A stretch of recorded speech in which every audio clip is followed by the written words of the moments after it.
The funeral bells of Nexus Prime rang with a hollow resonance that seemed to echo through the very soul of the station.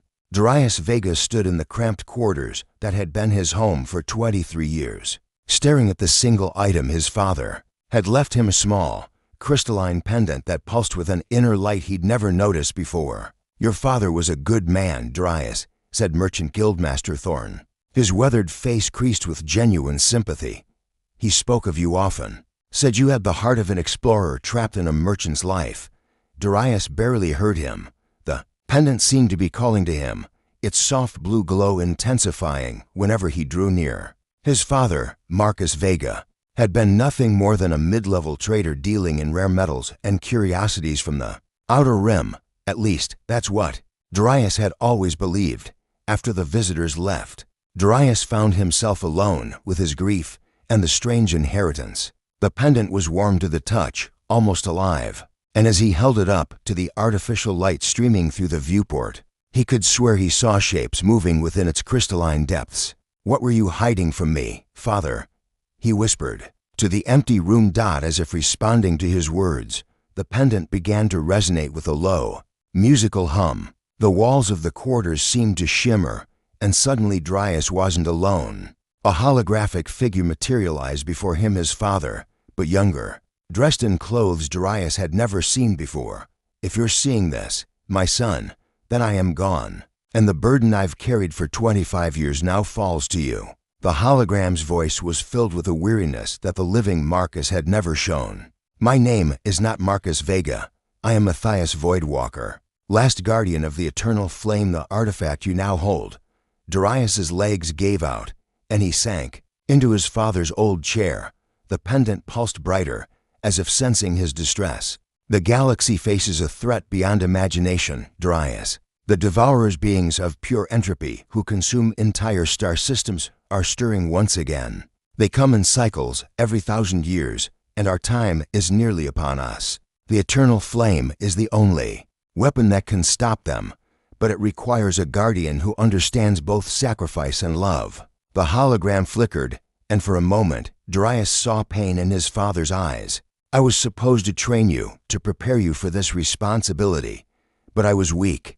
I wanted to give you a normal life, to let you choose your own path. I see now that I was wrong. The choice was never yours to make." Darius stood on shaking legs, the pendant now burning against his palm. "I don't understand. What am I supposed to do? I'm just a merchant. I don't know how to fight cosmic horrors." "You won't fight them alone," the hologram continued. "There are others, guardians chosen by fate itself. You must find them, unite them, and together you must master the eternal flame before the devourers return." The image began to fade, but his father's voice carried one final message. "Remember, my son, the greatest weapon is not the blade, but the heart that guides it. Trust in love, for it is the only force that can transcend the void." The hologram vanished, leaving Darius alone with the pendant and 1,000 questions. He stumbled to the viewport, looking out at the bustling trade station where he'd spent his entire life. Ships came and went, their crews conducting business with the mechanical efficiency of routine. None of them knew that their entire existence might depend on a scared young man who'd never traveled beyond the station's docking bays. The pendant pulsed again, and this time Darius saw something that made his breath catch. A vision, clear as day, of a woman with raven black hair and eyes like starlight, standing in ruins that seemed to stretch beyond the horizon. She was beautiful in a way that made his chest tighten, but there was something else, a sadness that matched his own. "Who are you?" he whispered to the vision. As if hearing him across the void, the woman turned, and for a moment their eyes met. Her lips moved, forming words he couldn't hear but somehow understood. "Come find me." The vision faded, leaving Darius with a sense of purpose he'd never felt before. He gathered his father's few possessions, including a data pad containing ship registrations and trade routes he'd never seen before. Hidden among the mundane records, he found coordinates to a world called Ethros, marked with a symbol that matched the one on the pendant. Within an hour, Darius had liquidated his father's business, purchased passage on a cargo freighter, and prepared to leave the only home he'd ever known. The pendant hung around his neck, hidden beneath his shirt, its warmth a constant reminder of the impossible task ahead. As the freight ship Wanderer prepared to depart, Darius took one last look at Nexus Prime. The station had been his entire world, but now it seemed impossibly small. Somewhere out there, among the countless stars, were the answers he needed. And somewhere out there was the woman from his vision, waiting for him to find her. The ship's engines hummed to life, and Darius felt the familiar sensation of artificial gravity shifting. As they prepared to jump to hyperspace, he closed his eyes and let his hand rest on the pendant, feeling its pulse synchronize with his heartbeat. "I don't know what I'm doing, Father," he whispered, "but I promise I'll try." The pendant flared with brilliant light, and for a moment, Darius could have sworn he heard his father's voice on the stellar wind. "That's all any of us can do, my son. That's all any of us can do."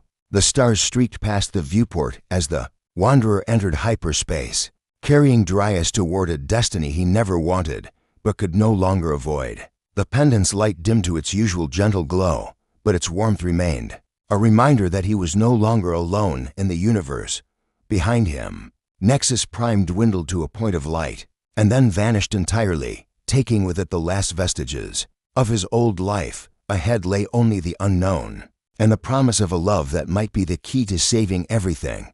The galaxy held its breath, unaware that its fate now rested in the hands of a reluctant hero who had just begun to understand the true meaning of inheritance.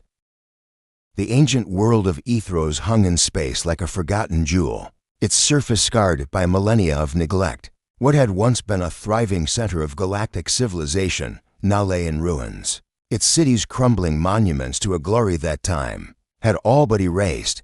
The Wanderer's shuttle descended through the thin atmosphere, carrying Darius toward coordinates that had haunted his dreams for the past 3 weeks of travel. As the shuttle touched down in what had once been a grand plaza, Darius felt the pendant against his chest grow warm. The ruins stretched endlessly in all directions, towering spires that reached toward the sky, like the fingers of buried gods, their surfaces covered in the same mysterious symbols that adorned his father's inheritance. "This is as far as I go, friend," called the shuttle pilot, a grizzled Corvan trader named Roth. "Pick up in 72 hours, or you're stuck here until the next supply run."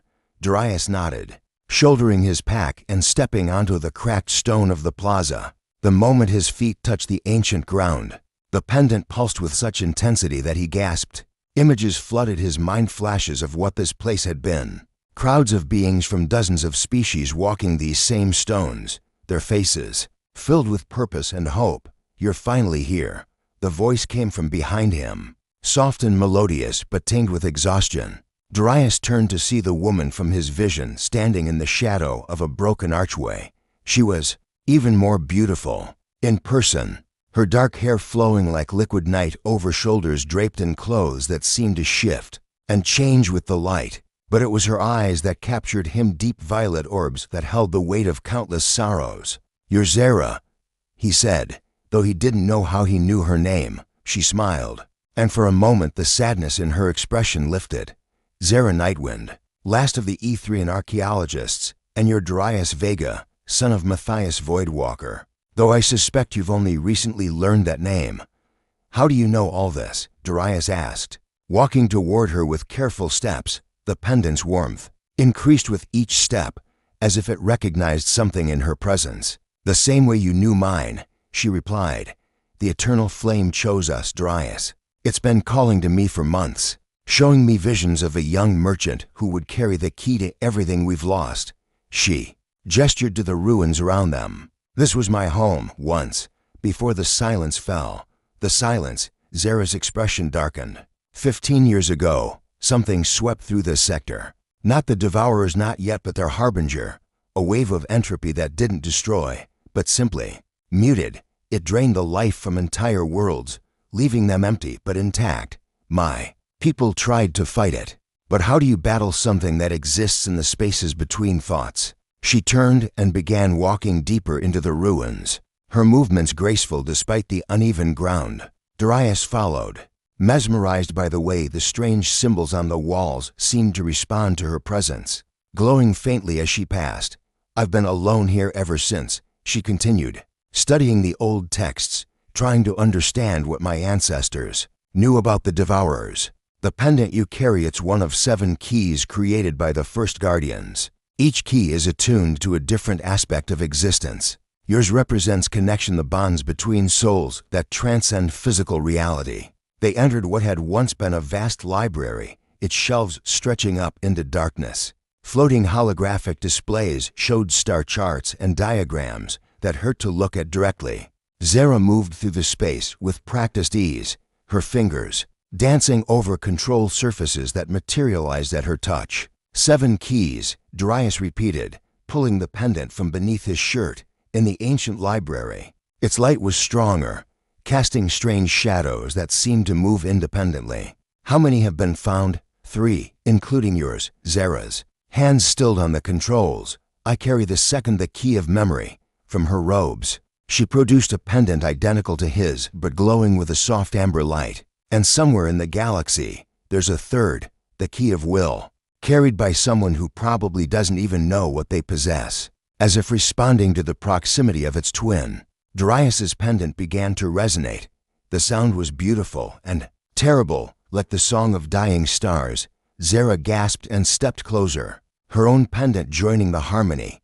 I've dreamed of this moment, she whispered, her eyes never leaving his.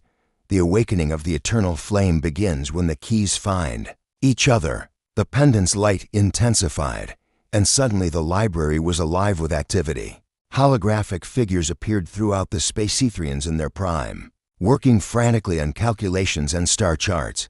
But these weren't simple recordings. The figures looked up as Darius and Zara approached, their faces filled with recognition and hope. The Guardian's return, spoke one of the figures, an elderly Etherian woman whose eyes held the same violet hue as Zara's. The flame stirs, and the void trembles. Grandmother, Zara reached out toward the hologram, her voice breaking. The figure smiled. I am an echo, dear one, a fragment of memory preserved in the hope that you would not face this burden alone. She turned to Darius. Son of Matthias, you carry more than just a key. You carry the hope of a father who sacrificed everything to give you a choice he never had. Darius felt tears on his cheeks. I don't know how to do this. I'm not a hero. Heroes are not born, young guardian. They are forged in the moment when love becomes stronger than fear. The hologram began to fade. The Devourers stir in the deep void. You have perhaps a year before they reach the outer systems. Find the other keys. Unite the Guardians. And remember, the eternal flame burns brightest when kindled by hearts that beat as one. The library fell silent, leaving only Darius and Zara in the ancient space. The pendants had returned to their gentle glow, but something had changed. Darius could feel it, a connection to Zara that went beyond the physical, as if their souls had been gently intertwined. I've been alone for so long, Zara said softly, her hand unconsciously reaching for his. I'd forgotten what it felt like to hope. Darius took her hand, marveling at how perfectly it fit in his. Then we'll remember together. But first, we need to understand what we're really dealing with. Zara led him to a section of the library he hadn't noticed before, where ancient texts written in a dozen languages covered the walls. The Devourers aren't just destroyers, she explained, her academic training evident in the way she organized the information. They're cosmic parasites that feed on the fundamental forces that hold reality together. Every 1,000 years, they emerge from the void between galaxies to consume entire star systems. She activated a holographic display showing the galaxy's spiral arms, dark areas marked where star systems had simply vanished, leaving empty space behind. They've done this before, many times. Each cycle, the civilizations that survive build the keys, hoping that the next time will be different. And the eternal flame? A weapon that exists in multiple dimensions simultaneously. It can unmake the Devourers, but only if wielded by Guardians, who understand that destruction and creation are two sides of the same force. Zara's eyes met his. It requires perfect unity between the key holders, not just cooperation, actual unity of purpose and heart. Darius felt the weight of destiny settling on his shoulders. The other keys, do you know where they are? I have theories. Zara activated another display, showing trade routes and planetary systems. The third key, the key of will, is somewhere in the celestial empire. The remaining four are scattered across the galaxy, but they'll reveal themselves as the devourers draw closer. They spent the next several hours poring over the ancient texts, their hands occasionally brushing as they worked. Each touch sent warmth through both pendants, and Darius found himself stealing glances at Zara when she wasn't looking. The way she moved, the passion in her voice when she spoke of her research, the gentle way she handled the ancient artifacts, everything about her fascinated him. Darius, she said suddenly, looking up from a particularly complex star chart. The connection between us, it's not just the keys, is it? He felt his cheeks warm.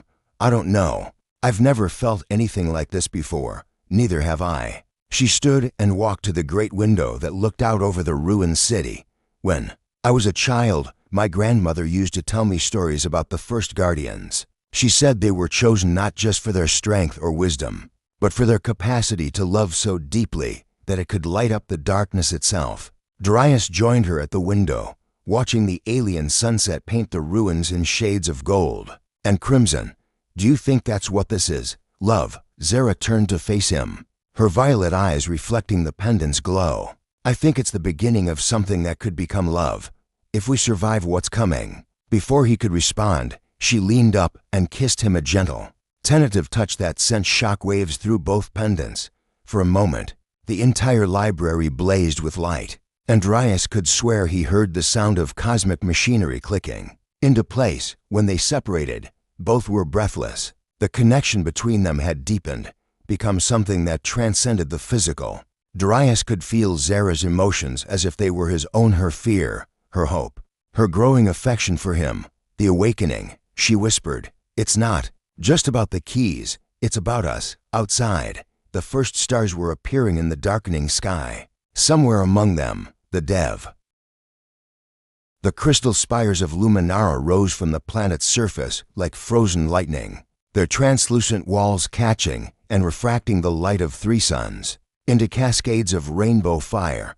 Prince Kale Starburn stood on the highest balcony of the Imperial Palace, his silver eyes fixed on the holographic display that showed two figures emerging from the ruins of Ethros. The third key, his key pulsed against his chest with an intensity that made his breath catch. "Your Highness," came the voice of his aide, a nervous Thesian named Jorik. "The Council of Ministers awaits your decision regarding the Outer Rim. Trade disputes." Kale didn't turn from the display. "Cancel it. Cancel everything." His fingers traced the outline of the pendant beneath his ceremonial robes, a crystal that burned with inner fire, warm as a star's heart.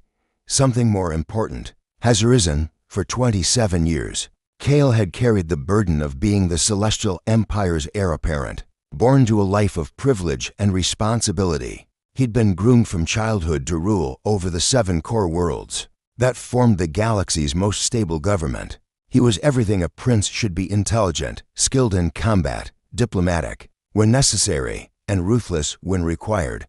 What he had never been was happy. The pendant had come to him on his 16th birthday, a gift from his father that the Emperor claimed was an ancient family heirloom. It had sat dormant for over a decade, just another piece of royal regalia to be worn during state ceremonies. But 3 weeks ago, it had begun to sing. "Sir," Jorik's voice cracked with worry, "the ministers won't understand." "Then make them understand," Kale snapped, finally turning from the display. His aide took an involuntary step backward. Where once the prince's silver eyes had been merely cold, now they burned with an inner light that matched his pendant. "Tell them that Prince Kale Starburn has more pressing matters than their petty squabbles." The aide fled, leaving Kale alone with his thoughts and the growing certainty that his entire life had been preparation for something far greater than ruling a handful of worlds. The pendant's song was growing stronger, and with it came visions that both thrilled and terrified him. A young man with kind eyes and a merchant's simple clothes, carrying a pendant that called to his own like a twin star. A woman with violet eyes and raven hair, her beauty matched only by the depth of her sorrow. And something else, a darkness between the stars that hungered for the light itself. The Devourers. He whispered, the words seeming to echo from the crystal walls around him. The sound of approaching footsteps made him turn. His father. Emperor Aurelius Stubborn entered the chamber with the measured pace of a man who had ruled for 40 years. The emperor's once golden hair had turned silver, and his face bore the lines of countless difficult decisions. But his presence still commanded respect. "You've been avoiding your duties," the emperor said without preamble. "The ministers are concerned, are they?" Kel's hand moved unconsciously to his pendant. "Or are they simply annoyed that I'm no longer willing to pretend their concerns matter?" Emperor Aurelius studied his son with eyes that missed nothing. "The pendant is active, isn't it? After all these years, it's finally awakened." Kel's blood ran cold. You knew what it was." "I suspected." The emperor moved to the balcony's edge, looking out over the crystal city below. "Your great-grandfather found it in the ruins of an ancient temple on Valvas Prime. He claimed it spoke to him, showed him visions of a war that would consume the galaxy. I thought it was the rambling of an old man, but when you were born," he turned back to his son, "the pendant chose you, Kale. It went dormant in my hands, but the moment you touched it as an infant, it blazed with light, and you said nothing." Kel's voice was tight with barely controlled anger. "You let me believe I was destined for nothing more than administrative meetings and trade negotiations. I hoped I was wrong." The emperor's voice carried a weight of regret. "I hoped the old legends were just stories, that the pendant was merely a curiosity. But the signs are unmistakable now. The deep space monitors have detected anomalies in the void between galaxies. Ships are disappearing on the outer rim, and you," he gestured to his son, "you're changing, becoming something more than what you were." Kale felt the truth of it in his bones. The pendant hadn't just awakened, it had awakened something in him. His reflexes were faster, his mind clearer. His ability to read people and situations had sharpened to an almost supernatural degree. He was becoming the weapon the galaxy needed, whether he wanted to or not. "There are others," he said quietly. "I can feel them, to have already found each other. Then you must find them as well." The emperor's expression hardened. "But remember, Kale, you are a prince of the Celestial Empire first. Whatever alliance you form with these other guardians, our people's interests must come first, even if it means the galaxy falls to the devourers. Especially then." The emperor's voice was ice. "A prince protects his people, no matter the cost." Before Kale could respond, alarms began sounding throughout the palace. The holographic displays flickered to life, showing an emergency alert from the outer rim. A merchant vessel had just dropped out of hyperspace at the edge of the system, its hull scarred by weapons fire and its crew in a state of panic. "What is it?" the emperor demanded of the duty officer who appeared on the display. "A cargo ship, Your Majesty. The Wanderer, out of Nexus Prime. They're requesting immediate asylum and claiming they carry passengers of critical importance to Galactic security." Kel's pendant blazed with such intensity that he gasped. On the holographic display, he could see the ship's passenger manifest. Two names stood out as if written in fire: Darius Vega and Zara Nightwind. "They're here," he breathed. "The other guardians, they've come to me." The emperor's eyes narrowed. "Or this is a trap. The timing is too convenient." "It's not a trap." Kale was already moving toward the door. "I can feel them through the pendant. They're genuine. And they're desperate." "Kale, wait." But the prince was already gone, his ceremonial robes billowing behind him as he ran through the crystal corridors of the palace. The pendant's song had become a symphony, and he could feel the presence of the other keys like distant stars calling to him across the void. He reached the palace's private docking bay just as the Wanderer was granted permission to land. The battered cargo ship settled onto the crystalline platform with a groan of stressed metal, its hull bearing scorch marks that spoke of a harrowing journey. The airlock hissed open, and Kale felt his breath catch. The young man who emerged matched his visions exactly: brown hair, kind eyes, the bearing of someone who had been thrust into circumstances beyond his understanding. Behind him came the woman, her violet eyes scanning the docking bay with the wariness of someone who had seen too much. But it was the third figure that made Kel's blood run cold, tall and lean, with skin the color of deep space and eyes that held the light of dying stars. The being that followed them was clearly not human. More disturbing still, it wore no pendant, and yet Kale could feel power radiating from it like heat from a forge. Prince Kale Starburn, the young man said, approaching with his hand extended. I'm Darius Vega. This is Zara Nightwind, and our companion is Nyx. Kale took the offered hand, and the moment their skin touched, both pendants erupted with light. The connection was immediate and overwhelming. He could feel Darius's uncertainty, his growing love for the woman beside him, and beneath it all, a core of determination that reminded Kale of tempered steel. The third key, Zara said, her voice filled with wonder, the key of will. I can feel it resonating with ours, as can I. Kel's training in diplomacy took over, but he couldn't shake the feeling that everything he'd known about his life was about to change. But first, you must tell me why you've come here, and what that thing is. The being called Nyx stepped forward, and when it spoke, its voice was like the whisper of solar wind across space. I am what remains of the first guardians, Prince of Stars. I am the memory of those who failed, and the hope of those who might succeed. You're not alive, Kale said, his hand instinctively moving to the ceremonial blade at his side. Not in any way I understand. Life is a broader concept than your species comprehends. Nyx replied, I exist in the spaces between heartbeats, in the pause between thoughts. I am the bridge between what was and what might be. Darius stepped between them, his own pendant pulsing with calming light. We're not here to threaten anyone, Prince Kale. We're here because the Devourers are coming, and we need your help. The Devourers are a myth, Kale said automatically, though his pendant's song suggested otherwise. 3 days ago, they consumed the Kepler system, Zara said quietly. 7 billion souls. Gone in minutes. The void they left behind is spreading, eating at the fabric of space itself. Kale felt the color drain from his face. Kepler was in the outer rim, but it was still within the Empire's sphere of influence. If it was truly gone, show me, he demanded. Zara produced a data crystal from her robes, and Kale led them to the palace's main intelligence center. The holographic displays came alive with star charts and deep space sensor readings. What they showed made Kel's blood run cold. Where the Kepler system had been, there was simply nothing, not empty space, but an absence that seemed to devour light itself, and it was growing.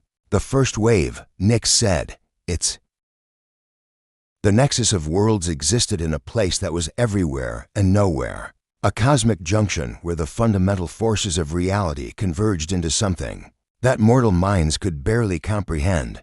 It was here that Nyx Shadowmere had brought the 3 guardians through pathways that existed between the spaces of normal spacetime. Darius felt his stomach lurch as they materialized on a platform of crystallized starlight, suspended in a void that pulsed with the heartbeat of creation itself. Around them, fragments of 1,000 different worlds drifted like islands in an ocean of pure possibility. Peace of Ethros, shards of Luminara's crystal spires, and remnants of civilizations that had been lost to time.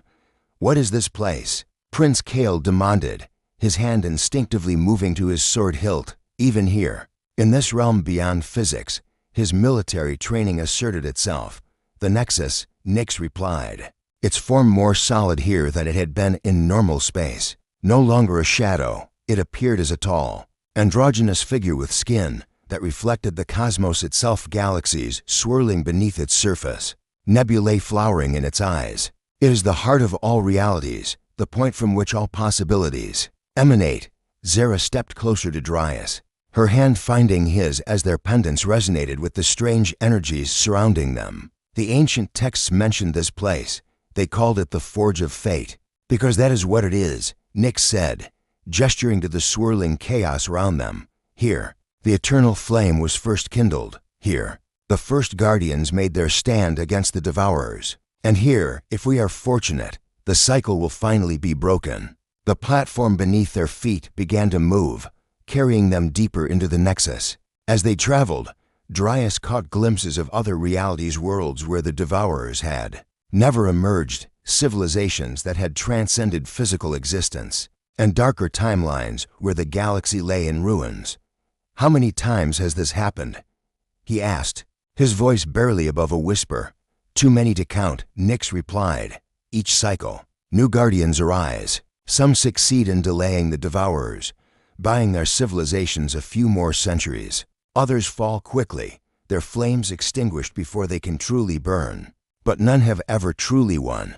Then what makes us different? Kale asked, though his pendant's warm pulse suggested he already knew the answer. You are the first to understand that love is not weakness, Nyx said, its cosmic gaze settling on Darius and Zara, the first to realize that the greatest strength comes not from standing alone, but from standing together. Their platform came to rest before a structure that defied description, part temple, part fortress, part living organism. It pulsed with the same rhythm as their pendants, and as they approached, Darius could feel the presence of something vast and ancient stirring within, the eternal flame. Zara breathed. It's really here, not the flame itself, Nyx corrected, but its source, the wellspring from which all the keys draw their power. It turned to face them, and for the first time, Darius saw something like hope in its stellar eyes. The other guardians are coming. Can you feel them? Darius closed his eyes and reached out with senses he was only beginning to understand. They're like distant stars suddenly blazing to life. He felt them. 3 more presences, each carrying a pendant that sang in harmony with his own. They're close, he said. But there's something else. Something dark. The Devourers have sensed our gathering, Nyx said grimly. They send their heralds ahead, beings of pure entropy that exist to corrupt and destroy. We must unite the Guardians quickly. Before, the words were cut off as reality itself seemed to tear open. Through the rip in spacetime came a sound. That was the antithesis of music, a discordant howl that made the very atoms of their bodies vibrate with pain. Behind it came shapes that hurt to look at directly. Beings that existed in too many dimensions at once. Void wraiths, Nyx hissed, its form beginning to shift and change. The Devourer's advance guard. Kel's sword was in his hand before conscious thought could intervene, its blade blazing with the light of his pendant. How many are there? Does it matter? Darius asked, his own pendant flaring as he felt something awaken within him, a power he'd never known he possessed. We have to protect the other guardians. The first void wraith struck like a nightmare given form, its tendrils of pure darkness reaching for Zara. Without thinking, Darius threw himself between them, his pendant erupting with light that seemed to burn the creature's essence. The wraith recoiled with a shriek that shattered nearby reality fragments. The light, Zara called out, her own pendant blazing. They can't stand the light. But even as they fought, more wraiths poured through the tear in space. Kel's blade carved through them like a comet through shadow, his military training adapting to this impossible battlefield with deadly efficiency. But for every wraith they destroyed, 2 more took its place. We can't hold them all, Kale shouted over the chaos. Where are the other guardians? As if summoned by his words, 3 figures materialized on the platform, a young woman with silver hair and eyes like liquid mercury, a middle-aged man whose dark skin seemed to absorb light itself, and a being that might have been human once, but now existed as much in energy as in flesh. The 4th key, the silver-haired woman said, her pendant blazing with pale fire. I am Vera Moonwhisper, and I carry the key of hope, Marcus Stormwind. The dark-skinned man announced, his pendant pulsing with deep blue light. The key of courage. The energy being spoke without moving its lips, its voice echoing directly in their minds. I am called Aurelius Mindbridge. I bear the key of unity. 7 keys, Nyx said, its form now towering above them as it held back the advancing wraiths. 7 guardians. The eternal flame can finally be rekindled. How? Darius asked, even as he poured more energy into his pendant's light. Join hands, Aurelius said, his energy form flickering with urgency. Form the circle. Let the keys recognize each other. They formed a circle on the platform, their pendants now blazing so brightly that the void wraiths couldn't approach. As their hands touched, Darius felt the most incredible sensation of his life, not just connection, but true unity.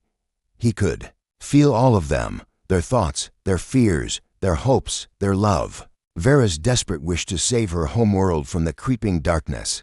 Marcus's fierce determination to protect those who couldn't protect themselves. Aurelius's transcendent understanding of the cosmic forces at play. Kel's noble duty to his people and his growing respect for his fellow guardians. Zara's brilliant mind and her deepening love for Darius. And beneath it all, Nyx's ancient wisdom and endless patience. Now, Nyx whispered, its voice somehow reaching. Then, despite the chaos around them, kindle the flame. The 7 pendants rose from their chests, floating in the center of their circle. As they touched, reality itself seemed to hold its breath. Then, with a sound like the birth of stars, the eternal flame blazed to life. It was beautiful beyond description, not fire as mortals understood it, but the very essence of creation itself. It danced with colors that had no names, sang with harmonies that transcended sound, and radiated a warmth that touched not just their bodies, but their souls. The void wraiths shrieked and fled, their forms dissolving in the flame's radiance. The tear in spacetime sealed itself, and for a moment, the Nexus was peaceful. It is done, Nyx said, its form now somehow more solid, more real. The eternal flame burns once more. But this is only the beginning. The Devourers, Kale said, his tactical mind already working. They'll sense this. They'll come with everything they have. Yes, Nyx agreed. But now we can meet them as equals. The flame doesn't just destroy, it transforms. It can turn the Devourer's own hunger against them, show them what they've lost in their endless consumption. Darius felt Zara's hand tighten in his. Through their connection, he could feel her thoughts, her fears, her love. They all knew what was coming, a battle that would determine the fate of everything they held dear. The galaxy doesn't know, Vera said quietly. Trillions of beings going about their lives, unaware that everything depends on 7 strangers. Then we make sure they never have to know, Marcus said, his voice filled with quiet determination. We end this threat here and now. Aurelius's energy form pulsed with agreement. The flame shows me the path. The Devourers approach from the void between galaxies. We must meet them at the barrier, the edge of known space where reality grows thin. How long do we have? Kale asked. 3 days, Nyx replied. Perhaps less. They will come in force, bringing with them the collected hunger of 1,000 consumed galaxies. Darius looked around at his companions, his friends, his family, his fellow guardians, a merchant's son, an archaeologist, a prince, a mystic, a warrior, a transcendent being, and something that existed between life and death. An unlikely group to save the galaxy, but somehow it felt right. Then we'd better get ready, he said. The eternal flame pulsed in response, and for the first time since this all began, Darius felt something he hadn't dared to hope for, the certainty that they might actually win. The convergence was complete. The final battle was about to begin.